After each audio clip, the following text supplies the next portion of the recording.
Oke, assalamualaikum warahmatullahi wabarakatuh.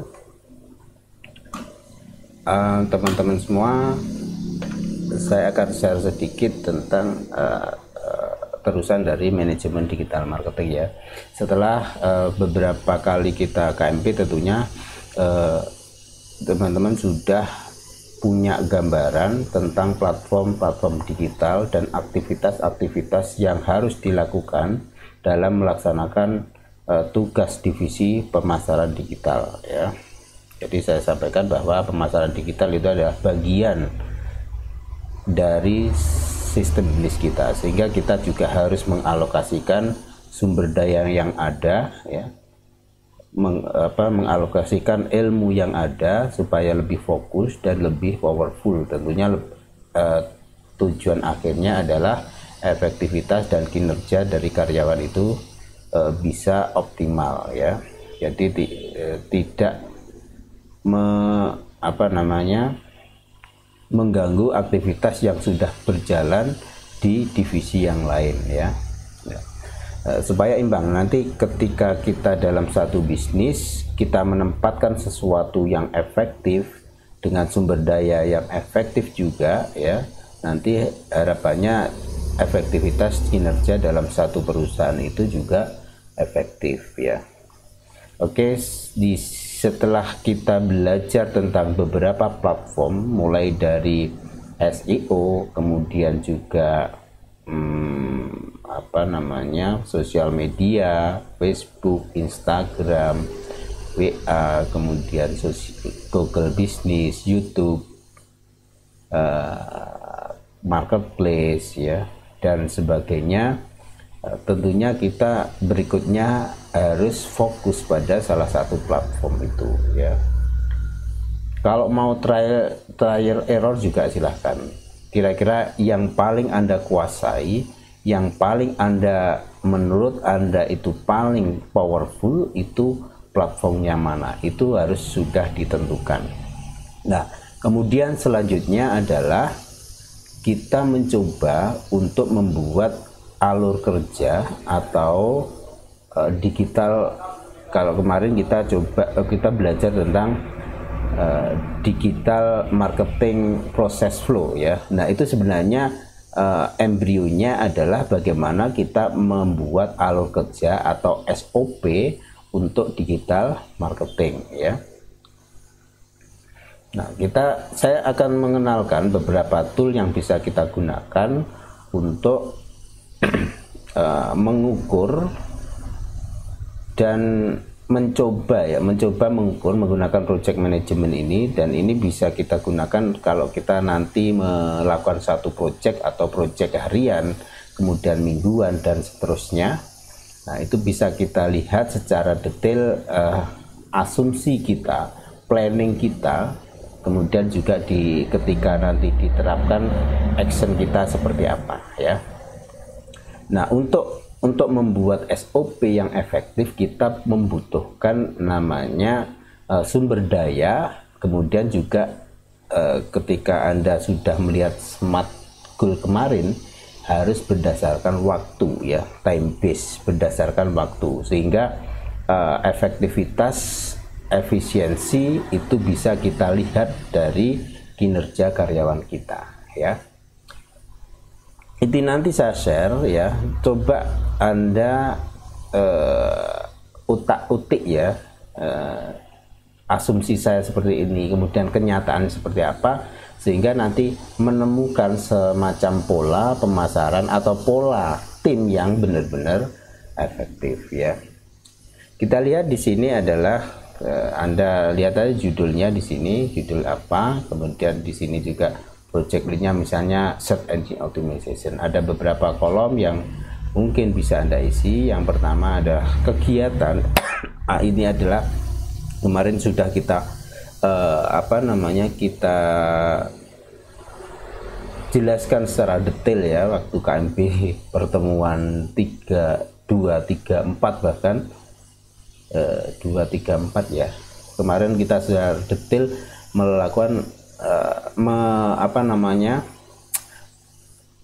membedah aktivitas digital marketing ya. Aktivitas digital marketing sudah kita bedah, tentang proses flow-nya sudah kita kategorikan dalam beberapa pekerjaan yang harus kita lakukan.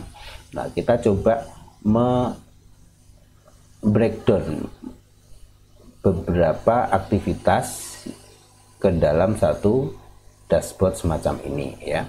Yang pertama adalah nomor ini ya, kemudian task itu aktivitas kerja, kemudian priority ini nanti hubungannya dengan tingkat kesulitan dari satu pekerjaan tertentu ya.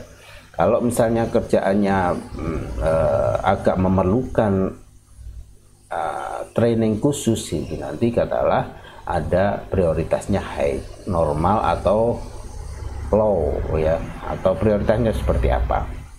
Nah, ini nanti bisa kita konsultasikan, atau mungkin Anda juga bisa memprediksikan atau mengasumsikan bahwa pekerjaan ini memang berat. Jadi setelah kita bedah kemarin tentang digital marketing process flow, kita akan tahu kerjaan yang paling membutuhkan energi yang mana, yang bisa kita tidak terlalu susah itu seperti apa, sehingga dalam perekrutan tenaga nanti kita bisa langsung mengalokasikan ya. Katakanlah dalam divisi pemasaran digital itu nanti ada beberapa divisi yang membutuhkan, katakanlah ada rekrutmen itu kan ada tingkat kesulitan dari pekerjaan, kemudian dikoneksikan atau dimatchkan dengan kualifikasi dari tenaga yang kita rekrut. Nah, itu nanti baru kita tahu alokasi ataupun posisi yang harus ditempati oleh beberapa tenaga dengan kualifikasi tertentu ya. Itu nanti kita bisa mengkategorikan atau memprioritaskan atau menempatkan tenaga kita pada posisi yang mana ya. Itu penting sekali. Untuk apa? Untuk efisiensi juga. Ini semuanya manajemen itu hubungannya dengan efisiensi ya. Efisiensi. Kalau kita sudah punya prioritas macam itu, baru kita coba memetakan resources kita, tenaga kita seperti apa. Misalnya si UV ini punya kualifikasi high misalnya, kemudian si Lala punya kualifikasi normal. Artinya ini butuh orang khusus dengan training khusus. Ini Lala ini adalah normal, orang yang bisa masuk pun bisa kita rekrut dan bisa mengisi untuk posisi ini semacam itu ya. Itu yang kolom 3. Yang berikutnya adalah start ya. Start ini nanti coba Anda asumsikan kira-kira salah satu pekerjaan itu membutuhkan berapa waktu. Itu perlu test and trial error. Jadi perlu tes juga. Kemudian kira-kira dalam satu periode pekerjaan itu membutuhkan waktu berapa jam kalau dalam waktu jam, berapa hari kalau dalam waktu harian ya. Itu bisa kita asumsikan, misalnya start jam 8 misalnya, kemudian kita targetkan jam 10. Kalau misalnya Anda coba misalnya jam 9 sudah selesai, ini juga harus Anda rubah lagi start dan finishnya. Nah, artinya apa? Ada waktu 1 jam itu bisa kita alokasikan di pekerjaan yang lain dalam satu sumber daya manusia atau human resources-nya ya. Itu jadi ini terus diupdate untuk mendapatkan efisiensi waktu yang optimal itu ya. Durasinya seberapa lama ini durasinya nanti seperti itu. Kemudian ini kalau sudah komplit ya, nanti ini otomatis sudah dilakukan. Nanti silakan dicoba ya, supaya dashboardnya itu nanti bisa kita lihat prosentase, kemudian juga tingkat kesulitannya itu nanti bisa kita lihat di sini ya. Jadi nanti ini akan membentuk satu bar yang bisa Anda analisis di situ.